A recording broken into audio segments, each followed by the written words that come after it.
Hey guys, bringing you highlights of our latest war with Forcas Armadas, a clan from Brazil, and I have a few comments on this one before we get started. Now I've already done a video on engineered bases related pretty specifically to this war, but now that the war is over, let's take a look at the actual results. So looking at those attacks that gained stars, not just attacks that people did to try to get loot, but the attacks that actually generated stars in the war. They were able to do 16 dips where a higher town hall of theirs attacked a lower level town hall of ours, and 4 attacks that were the same level town hall.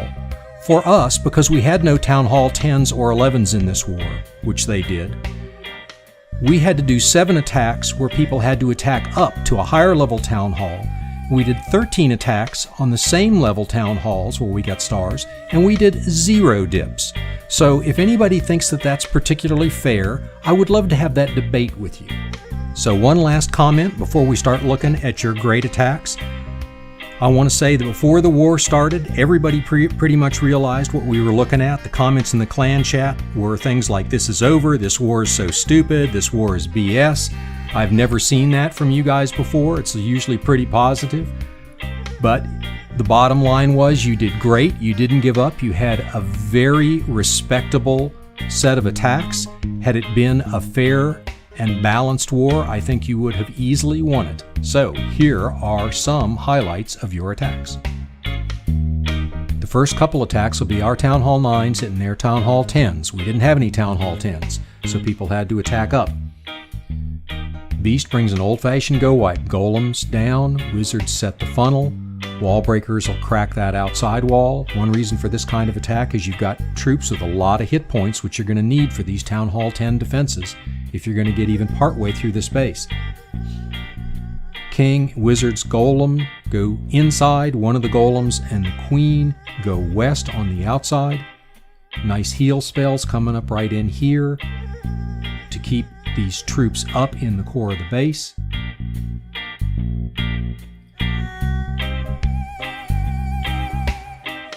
They've gone all the way through the center of the base. Unfortunately, there's still a Tesla farm and 3 wizard towers standing, so he's not going to get the 3-star, but he's going to get a high percentage 2.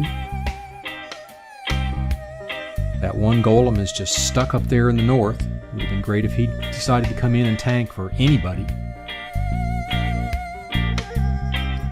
And there you have a successful 2-star raid on a Town Hall 10. This is Cat hitting another of their Town Hall 10s. This is a stoned wiwi. 3 golems down, wizards to set the funnel, wall breakers to pop that outside wall on the very south. Heroes go down, golems go down, a really nice jump spell that opens up all those southern compartments, and a pack of witches go into the core with haste and heal spells. This is the alternative to high hit point troops, and that is troops that can take a lot of damage because these skellies are constantly respawning. Haste through the core of the base to make sure that the 2 is solid and get as many percentage as you can get. And there's another 2-star on a Town Hall 10 with a golem as pretty much the last man standing.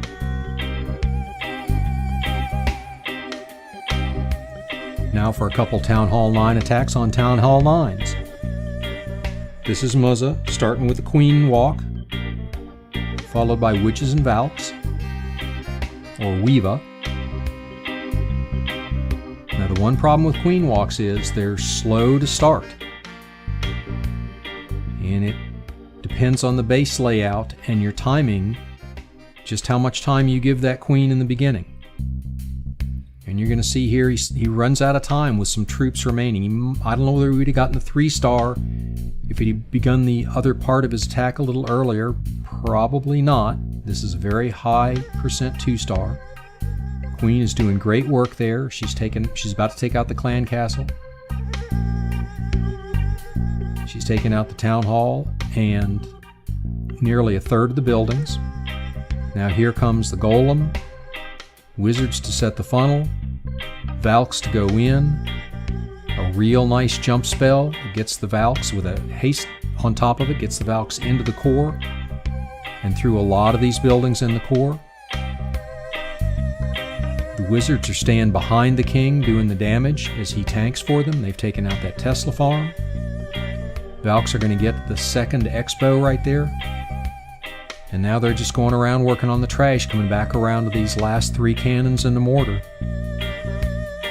And so there's still 4 or 5 Valks, king and golem standing when the time runs. Here's our second 9-on-9. Well, actually it's a 9-on-11. But this looks primarily like a Town Hall 9 base. So this is Spoon, bringing a Shattered Hobo, 2 golems, wizards to set the funnel, bowlers into the core, and then hogs are going to follow up once the troops in the core are distracting some of those outside defenses. This is another case where the queen decided to go outside. He could drop the queen really late. I think that was probably a mistake. Ideally in these you want the queen to go into the core and help take out those clan castle troops, because you're depending on your core troops to take out the clan castle. Those wizards got the job done, and from here on it's just cleanup with lots of troops left standing. So Town Hall 9 on Town Hall 11, if you want to say that, or Town Hall 9 attacking a Town Hall 9. And then they got to run all the way across the base to get that last builder hut. One good reason sometimes to sacrifice 1 wizard and bring 4 archers. This is a Town Hall 8 on Town Hall 8. Christina bringing dragons. This is a very quick attack because of the very tight layout of the space. Zapquake 1 air defense, come in from the opposite side with your dragons all along that long side. Loons get dropped after the dragons. Because your Town Hall 8, even after the Zapquake, you've got a haste and a rage left. Take out those 2 closest air defenses, and really from this point on, it's cleanup. You got plenty of dragons and loons to take out the archer towers, which are your real only danger. Town Hall 8 wizard towers are just not able to do the damage to those max balloons. And there is a quick Town Hall 8 raid for 3 stars. And we'll end with a Town Hall 7 attacking a Town Hall 8. This is Nick, bringing a loonion. Doesn't have lava hounds, doesn't have room for a lava hound in his clan castle.